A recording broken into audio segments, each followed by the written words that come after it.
ಪರಮ ತಂದೆ ನಿನಗೆ ವಂದನೆ, ಯೇಸು ಸ್ವಾಮಿ ನಿನಗೆ ವಂದನೆ, ಪವಿತ್ರಾತ್ಮ ನಿನಗೆ ವಂದನೆ,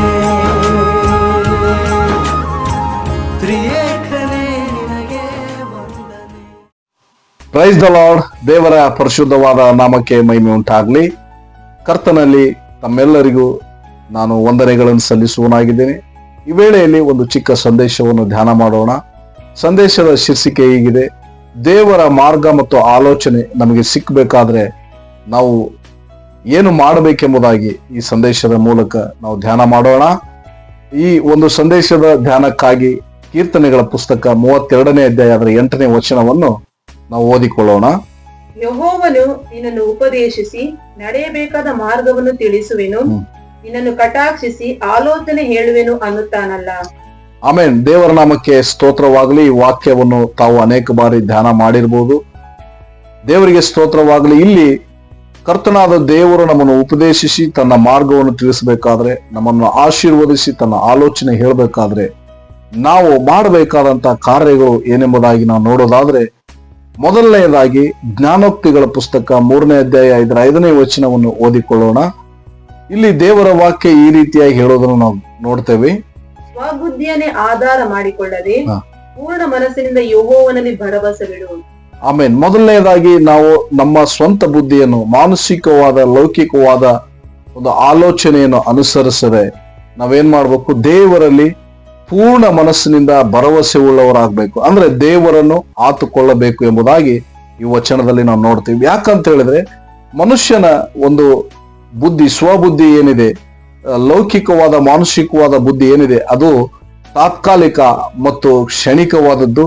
ಮತ್ತು ಅಷ್ಟು ಮಾತ್ರವಲ್ಲ, ಅದು ತಪ್ಪಾದ ಮಾರ್ಗವಾಗಿರುತ್ತದೆ.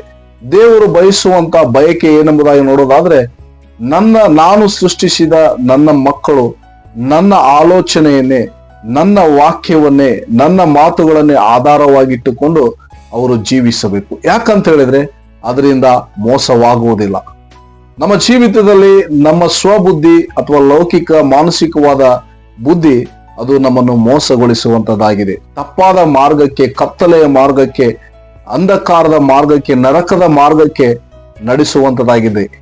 ಆದ್ದರಿಂದ ನಾವು ಯೇಸುವನ್ನು ಆತುಕೊಂಡು, ಆತನೇ ನಮಗೆ ಮಾರ್ಗವಾಗಿದ್ದಾನೆ, ಆತನನ್ನೇ ನಾವು ಅನುಸರಿಸಬೇಕೆಂಬುದಾಗಿ ಇಲ್ಲಿ ದೇವರ ವಾಕ್ಯ ಹೇಳೋದನ್ನು ನೋಡ್ತೇವೆ. ಎರಡನೆಯದಾಗಿ ನಾವು ನೋಡುವಾಗ ಕೀರ್ತನೆಗಳ ಪುಸ್ತಕ 16ನೇ ಅಧ್ಯಾಯ ಅದರ 1ನೇ ವಚನ ಈ ರೀತಿಯಾಗಿ ಹೇಳೋದನ್ನು ನಾವು ಗಮನಿಸ್ತೇವೆ. ದೇವರೇ, ನಾನು ನಿನ್ನ ಶರಣಾಗತನು, ನನ್ನನ್ನು ಕಾಪಾಡು. ದೇವರಿಗೆ ನಾವು ಶರಣಾಗತರಾಗಬೇಕು, ಸರೆಂಡರ್ ಆಗಬೇಕು. ನನ್ನದು ನಾನು ಎಂಬುದನ್ನು ಬಿಟ್ಟು ಬಿಡಬೇಕು. ಪ್ರಿಯರೇ, ಆತನಿಗೆ ಸಂಪೂರ್ಣವಾಗಿ ಸರೆಂಡರ್ ಆಗ್ಬೇಕಂದ್ರೆ ಆತನಿಗೆ ಸಂಪೂರ್ಣವಾಗಿ ನಾವು ಒಳಗಾಗಬೇಕು. ಅದಕ್ಕಾಗಿ ಯಾಕೋಬನ ಪತ್ರಿಕೆ 4ನೇ ಅಧ್ಯಾಯ 8, ಮೊದಲು ದೇವರ ಸಮೀಪಕ್ಕೆ ಬನ್ನಿರಿ, ಆತನು ನಿಮ್ಮ ಸಮೀಪ ಬರುವನು ಎಂಬುದಾಗಿ. ದೇವರಿಗೆ ಸ್ತೋತ್ರವಾಗಲಿ. ನನ್ನ ಜೀವಿತದಲ್ಲಿ ಎಲ್ಲವೂ ಸರ್ವಸ್ವವು ದೇವರಾಗಿದ್ದಾನೆ ಎಂಬುದಾಗಿ, ನನ್ನ ಪಾಲು ಯೆಹೋವನೇ ಆಗಿದ್ದಾನೆ ಎಂಬುದಾಗಿ ನಮ್ಮ ಜೀವಿತದಲ್ಲಿ ನಾವು ನಡೆಯುವುದಾದ್ರೆ, ಪ್ರಿಯರೇ, ನಮ್ಮನ್ನು ಕಾಪಾಡುತ್ತಾನೆ, ನಮ್ಮನ್ನು ರಕ್ಷಿಸ್ತಾನೆ. ಅಷ್ಟು ಮಾತ್ರವಲ್ಲ, ನಾವು ದೇವರ ವಾಕ್ಯಕ್ಕೆ ವಿಧೇಯರಾಗಬೇಕು. ಜ್ಞಾನೋಕ್ತಿಗಳ ಪುಸ್ತಕ 3ನೇ ವಿಷಯ ನೋಡುವಾಗ 3:6 ನಾವು ಈ ರೀತಿಯಾಗಿ ನೋಡ್ತೇವೆ.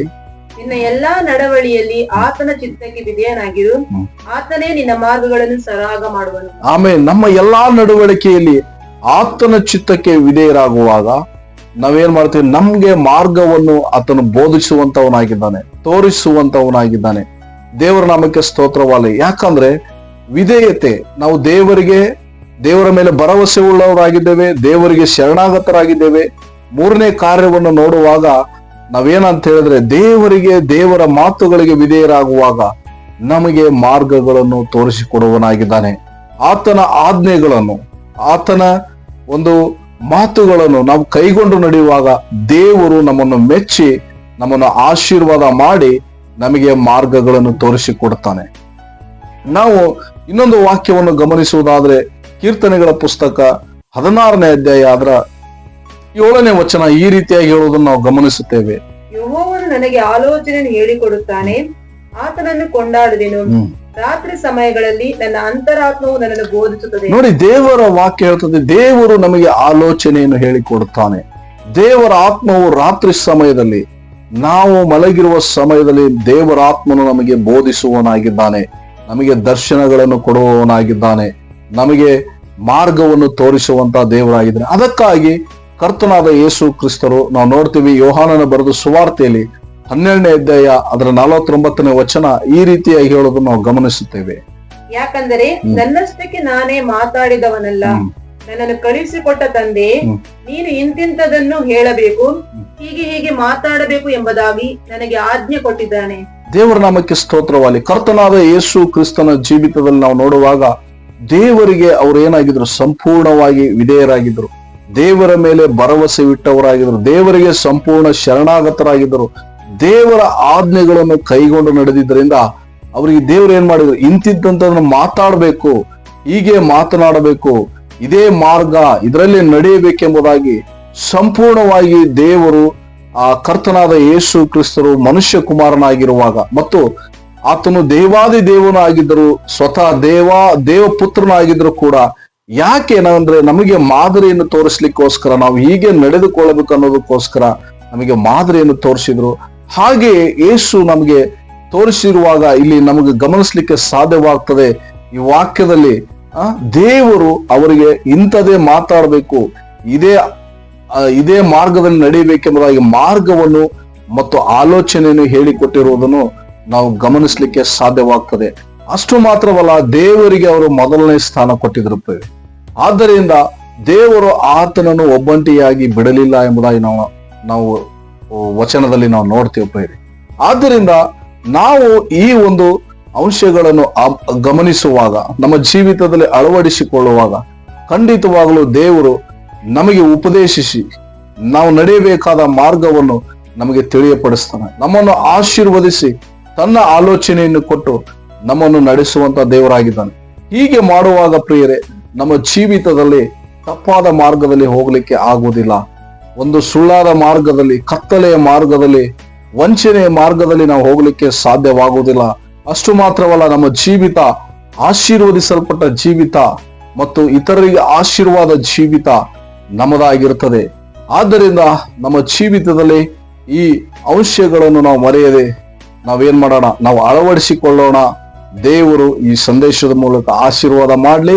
ನಾವು ಪ್ರಾರ್ಥನೆ ಮಾಡಿಕೊಳ್ಳೋಣ. ಪ್ರೀತಿ ಸ್ವರೂಪನಾದ ದೇವರೇ, ಪರಲೋಕದ ತಂದೆ, ಈ ವಚನದ ಮೂಲಕ ಹೌದು ದೇವರೇ, ಅಪ್ಪ, ನಾವು ಸ್ವಬುದ್ಧಿಯನ್ನು ಆಶ್ರಯಿಸಿಕೊಳ್ಳದೆ ಪೂರ್ಣ ಭರವಸೆಯಿಂದ ನಿಮ್ಮ ಮೇಲೆ ಪೂರ್ಣ ಭರವಸೆ ಇಡುವಂತೆ, ನಿಮಗೆ ಶರಣಾಗತರಾಗುವಂತೆ, ನಿಮ್ಮ ವಾಕ್ಯಕ್ಕೆ ವಿಧೇಯರಾಗುವಂತೆ ಸ್ವಾಮಿ ನಮ್ಮನ್ನು ಆಶೀರ್ವದಿಸಿ ನಡೆಸು, ಬಲಪಡಿಸು. ಯೇಸು ಕ್ರಿಸ್ತರ ನಾಮದಲ್ಲಿ ಬೇಡಿ ಹೊಂದಿದ್ದೇವೆ, ಪರಲೋಕದ ಜೀವವುಳ್ಳ ತಂದೆ. Amen. Thank you. God bless you.